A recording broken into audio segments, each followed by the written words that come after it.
Marvel phase 5 is a hot trash, और जबकि काफ़ी फैंस ने इस फेज को डिफेंड किया है ये कहकर कि क्रिटिसिज्म तो गलत है यार, पर असली रिसेप्शन काफ़ी कॉम्प्लिकेटेड है। देखते देखते एक अजीब सा एहसास दिल में उतर जाता है, गट फीलिंग स्ट्रांग हो जाती है कि यार कुछ तो गड़बड़ है।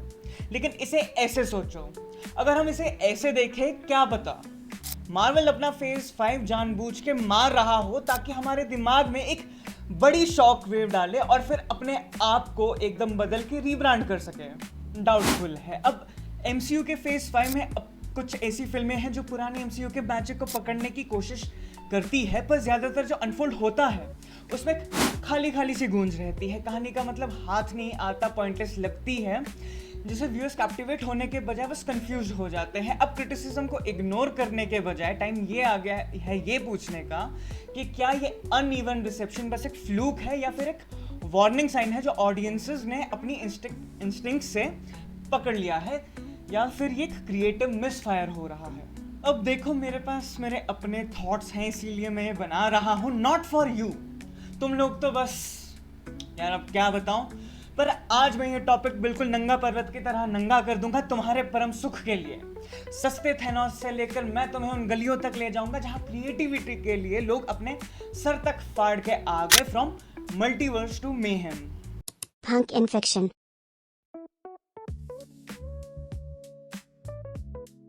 तो फेज 5 का जो प्लान था वो एमसीयू के मल्टीवर्स सागा में डीपर डाइव देना था, गहरा डूब कर इसकी गहराई को समझना था। Films, shows, video games, board games, सब कुछ स्ट्रॉन्ग एंट्रीज जो फ्यूचर के लिए मेजर प्लॉट लाइन सेट कर सके। बस कुछ भी हो, कंटेंट फ्लो होते रहना चाहिए, लोग हुक्ड रहे और उनके मुंह से सिर्फ एक आवाज निकले, चलेगा, सब कंज्यूम कर देंगे। अब फेज 5 में कुछ अच्छे मोमेंट्स थे, लेकिन उससे ज्यादा काफी बड़े लोज थे। और चलो मैं फैक्ट के लिए ये भी कह दूं कि फेज 5 की पहली फिल्म थी Antman and the Wasp: Quantumania, और अगर आप नहीं जानते तो इस फिल्म को आप एंटीफा वुमेन भी कह सकते हो। I mean यार, फिल्म का नाम एंटमैन है तो लीड में एंटमैन होना चाहिए ना, लेकिन जब आप फिल्म देखोगे तो आपको लगता है ये एंटमैन कहाँ गया। आप सोच रहे हो पूरे फिल्म में एंटमैन का रोल इतना साइड हो गया, लगता है कि ये एंट वुमेन का सोलो प्रोजेक्ट बन गया था। मीडियोक्रिटी से ज्यादा यहाँ कुछ नहीं मिला। द थिंग इज, लोग कैंग के एंटमैन ट्रिलॉजी ज्वाइन होने का इंतजार कर रहे थे और मैं भी एक्साइटेड था। एक्साइटमेंट इस बात की थी कि एंटमैन और कैंग के बीच में कैसा सीन बनेगा। कैंग की एंट्री होनी थी, उसका इम्पैक्ट होना था, ना कि सिर्फ फिल्म पर, पूरे एमसीयू पर।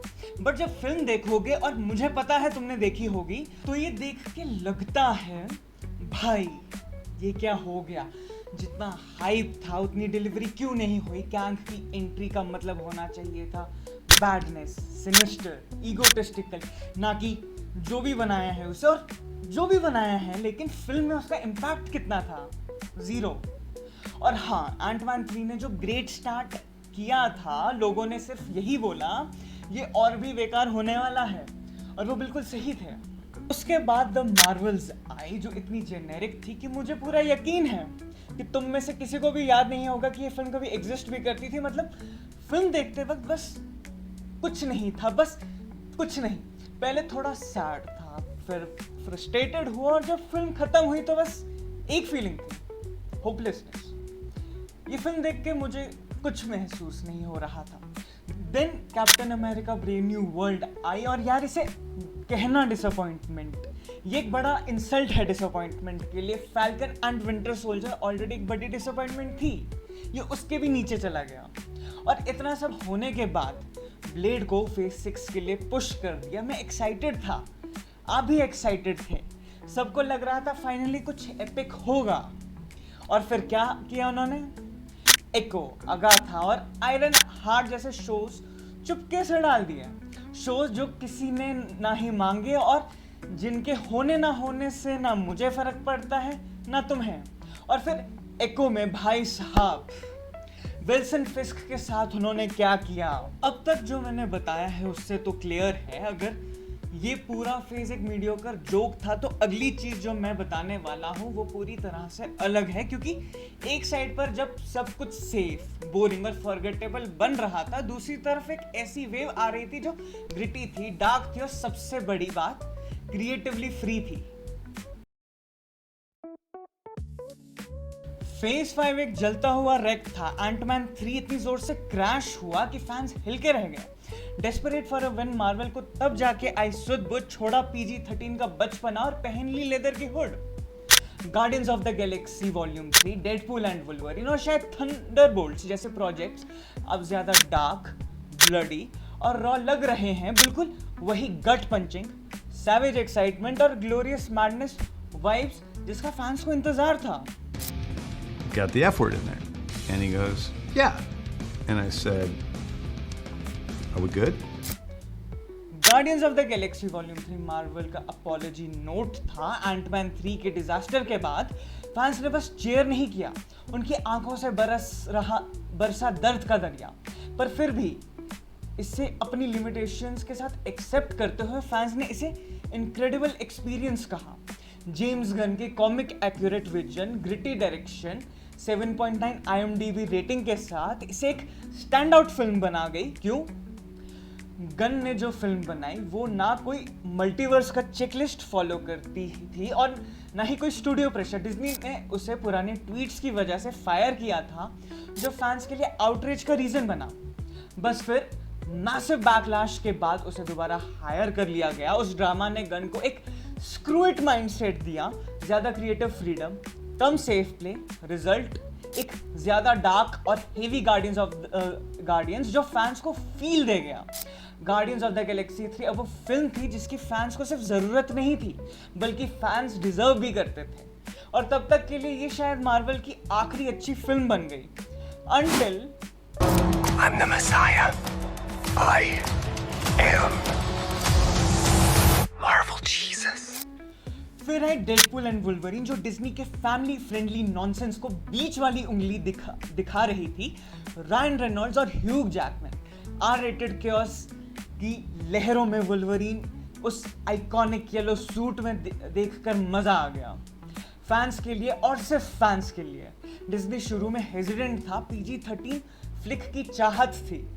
केविन फाइगी कुछ जोक से टेरिफाइड था पर रायन रेनॉल्ड्स के विजन पर ट्रस्ट भी किया और अल्टीमेटली कॉल ये लिया गया कि PG-13 फोर्स नहीं किया जाएगा और वो हार्ड आर मास्टरपीस डिलीवर होगा जैसा हर डेडपूल एक्समेन फिल्म होनी चाहिए थी।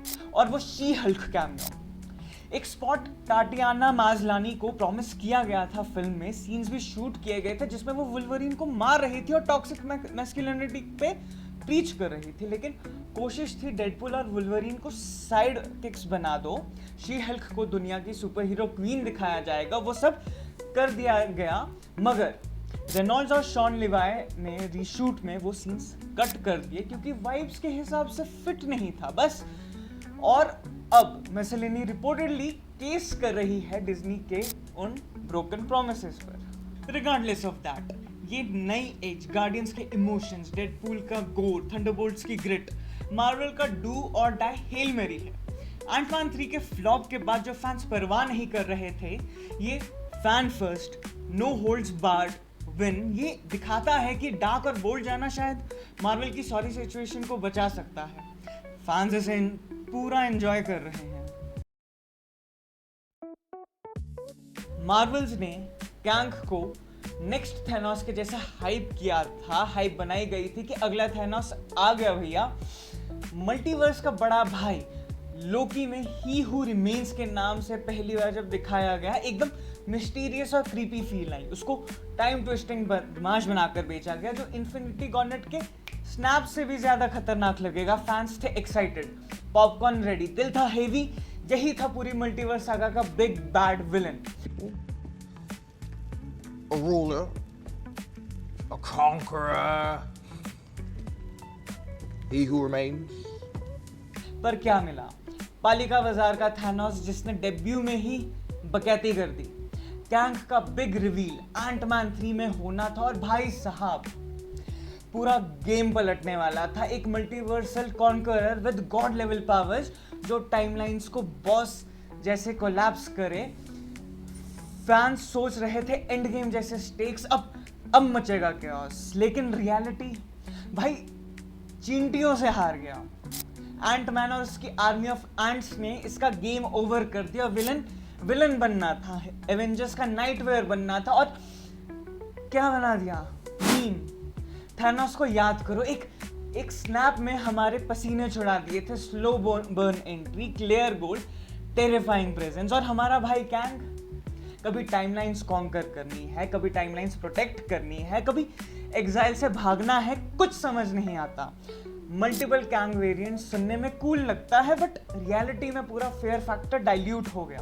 ज्यादा कैंग, जीरो डर। और फिर और भी बुरा हो गया 2023 में। जॉनथन मेजर्स भाई साहब, जो हमारे कैंग थे, सीरियस असॉल्ट एलिगेशंस में गिल्टी पाए गए।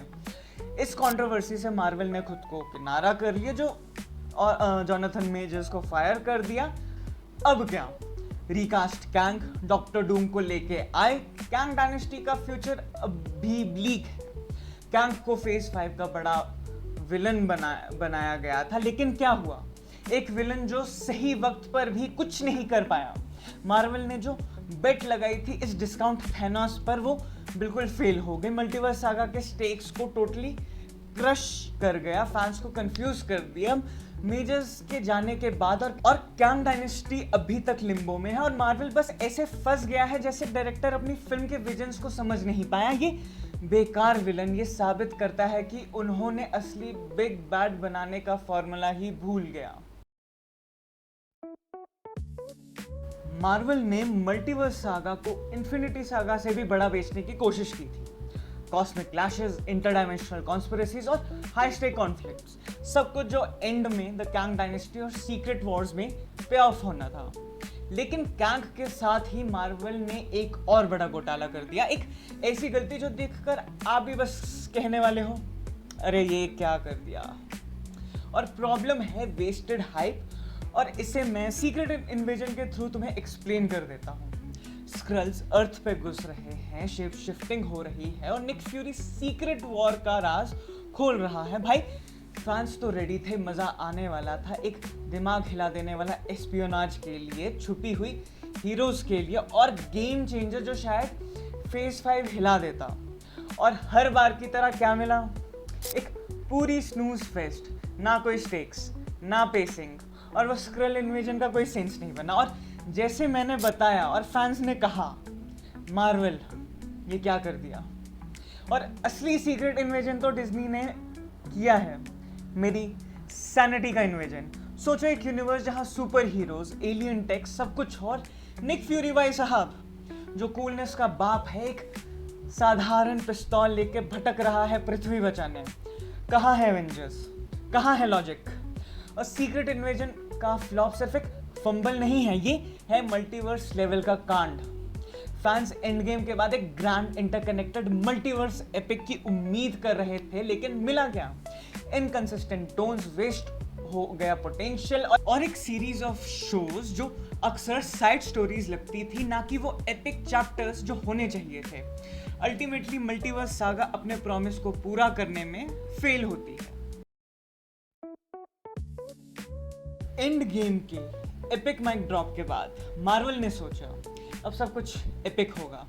थैनोस की हार के बाद, एवेंजर्स की जीत के बाद, मल्टीवर्स सागा एक और न्यू विक्ट्री होगी एमसीयू के लिए।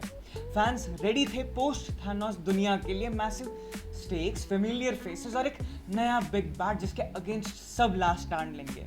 बट नैरेटिव कहीं डिसजॉइंटेड और ओवरस्टफ्ड हो गई। फैंस भी थक गए, फैंस बिजी हो गए एक मल्टीवर्स मेज में जिससे वो नेविगेट नहीं कर पा रहे। मार्वल के पास अभी भी डाई हार्ड फैंस हैं जो प्रीमियर के लिए लाइन लगाते हैं। मार्वल फैंस ही असली एमवीपीज हैं, लोकी के प्रीमियर्स, मल्टीवर्स की थ्योरीज, और हर गार्डियंस फंको पॉप को ऐसे खरीदते हैं जैसे ब्लैक फ्राइडे सेल चल रही हो। सब कुछ है उनके पास, उन्होंने मार्वल का साथ दिया है हर ट्विस्ट और टर्न्स में, उनके हर छोटे बड़े मोमेंट्स में। लोकी के टाइम हॉपिंग केओस और गार्डियंस 3 के इमोशनल गट पंच जैसे रिटर्न्स पर चीयर करते आए हैं। लेकिन फेज 5 अब उनके पेशेंस का टेस्ट हो रहा है।